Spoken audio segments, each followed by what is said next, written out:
চাঁদপুরে পরীক্ষামূলকভাবে আঙুর চাষ করে সফল হয়েছেন যুবক কামরুজ্জামান চৌধুরী।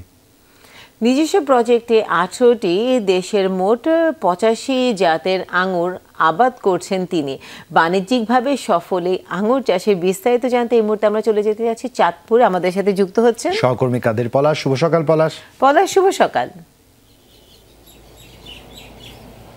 শুভ সকাল রুনিয়া জুবাইর। সত্যি একটা আশাজনক জায়গা নিয়ে খবর। চাঁদপুরে এই একমাত্র আঙ্গুর চাষের একটা প্রজেক্ট, সেটা গত 6 মাস ধরে মূলত এখানে বাণিজ্যিকভাবে এই আঙ্গুরের আবাদ করা হয়েছে। তবে এখানেই ঠিক 2 বছর আগেই এখানকার স্থানীয় যে তরুণ, সে আঙ্গুর পরীক্ষামূলকভাবে আবাদ করেছে এবং সে সফলতা পেয়েছে বলেই কিন্তু এখন 20% জায়গার উপরে প্রায় এখানে এই ঠিক আমি এখন যে প্রজেক্টটিতে আছি তার 3টি প্রজেক্ট, এই প্রজেক্টটিতেই প্রায় তার 7 থেকে 8টি দেশের প্রায় 45টির মতো জাত কিন্তু এখানে আছে। তো আমরা দেখছি এখানে যেসব জাতের মধ্যে উল্লেখযোগ্য যেসব জাত আছে, এক হলো বাইকুনুর, গিগসন, সুপারনোভা, লোরাজ, এই ধরনের এখানে প্রায় 44টির মতো জাত এখানে আছে। আমরা কথা বলতে চাই এখানকার যে তরুণ মূলত এই আঙ্গুর চাষ নিয়ে স্বপ্ন দেখছেন। সাধারণত চাঁদপুরের বিভিন্ন বাড়ির ছাদে অথবা খুব শৌখিন 2-1টা আঙ্গুর গাছ লাগাতে আমরা দেখেছি, কিন্তু এভাবে বাণিজ্যিকভাবে এত বড় দুঃসাহস করতে আমরা দেখিনি, কিন্তু তরুণ বলেই হয়তো বা সম্ভব হয়েছে। কি মনে করেন, কিভাবে এই সাহস করলেন? এই যে আঙ্গুর আবাদ, কেমন আপনার এখানে ইনভেস্ট এবং সেই ধরনের সাপোর্টটা আপনি কোথা থেকে পেলেন, এই সাহসটা কোথা থেকে পেলেন, এবং এই আঙ্গুর চাষে কী ধরনের সমস্যা হচ্ছে সে সব ধরনের পরামর্শ পাচ্ছেন কিনা, কতটুকু চ্যালেঞ্জ মনে করছেন? জি ধন্যবাদ। যমুনা টিভির লাইভে সবাইকে স্বাগত জানাচ্ছি প্রধানী এগ্রো থেকে। আমি আসলে আজ থেকে আরও 2 বছর বা 3 বছর আগে প্রথম একটা মিষ্টি জাতের আঙ্গুর সংগ্রহ করছিলাম। পরবর্তীতে আরও 2 বছর আগে আমি এটা পরীক্ষামূলকভাবে বিভিন্ন জাতগুলা নিয়ে কাজ করা শুরু করি বাংলাদেশে আমার মতো আরও কয়েকজন আছে, তবে চাঁদপুর জেলাতে এইভাবে কাজ করছে এরকম আমার জানা ছিল না, তেমন আশাও ছিল না। আমরা বিভিন্ন ইম্পোর্টারদের কাছ থেকে অনেক জাত সংগ্রহ করছি, প্রতারিত হয়েছি, ভালো জাতের সন্ধান পাই নাই। পরবর্তীতে গত 2 বছর ধরে আমি প্রায় 85টা জাত সংগ্রহ করি, প্রায় 18টা দেশে 85টা জাত নিয়ে কাজ করা শুরু করছি। আমি আমার ছাদ বাগানে গত বছরও যথেষ্ট সফলতা পেয়েছি এই আঙ্গুর চাষে।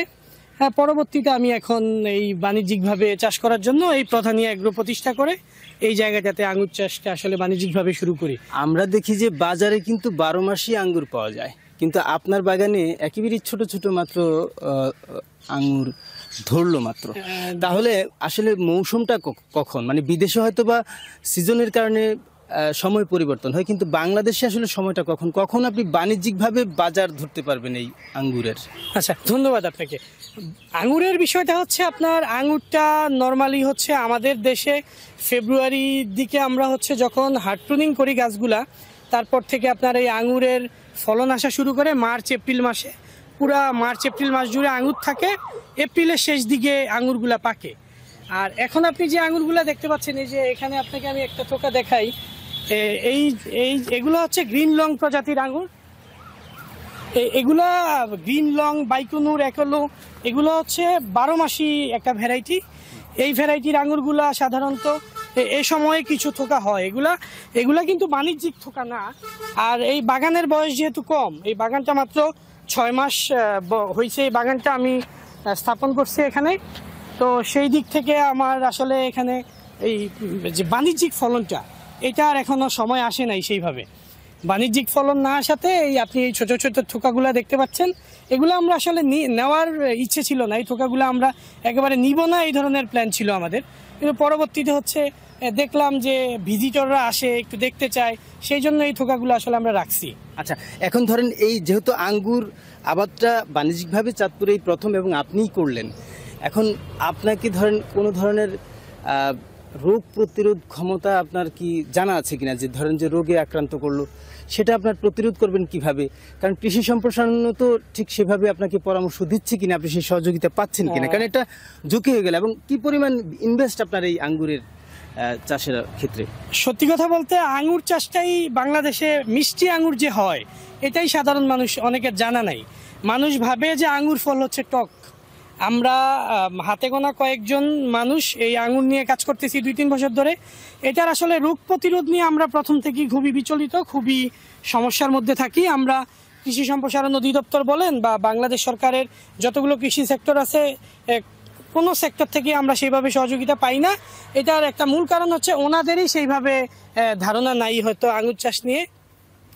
প্রথম দিক থেকে আমরা হচ্ছে আপনার বিভিন্ন সমস্যার সম্মুখীন হতাম, এখন মোটামুটি আমরা এগুলা কন্টিনিউ করতেছি। যেমন ধন্যবাদ কামরুজ্জামান। আসলেই একটা স্বপ্নের বিষয়, বড় বিষয় যে একেবারে নতুনভাবে বাণিজ্যিকভাবে এই যে পানের অর্থাৎ আঙ্গুরের যে আবাদ, এই আঙ্গুর আসলে কতটুকু সফলতা দেখে সেই স্বপ্নটা কিন্তু এই তরুণ দেখছেন এবং সে আশা করছেন যে সে সফল হবেন। কারণ হচ্ছে যেহেতু পরীক্ষামূলকভাবে সে সফল হয়েছে, তো বাণিজ্যিকভাবেও সে সফল হবে এবং এমনই আশা করা হচ্ছে এবং সেও সেটা শতভাগই আশাবাদী এবং এটা ছড়িয়ে যাবে। আরও তরুণরা কিন্তু এই বিষয়ে উদ্বুদ্ধ হচ্ছে আমরা যতদূর জানতে পেরেছি। কাদের পলাশ, অসংখ্য ধন্যবাদ। কি চমৎকার একটি খোঁজ আমাদের জানাচ্ছিল কাদের।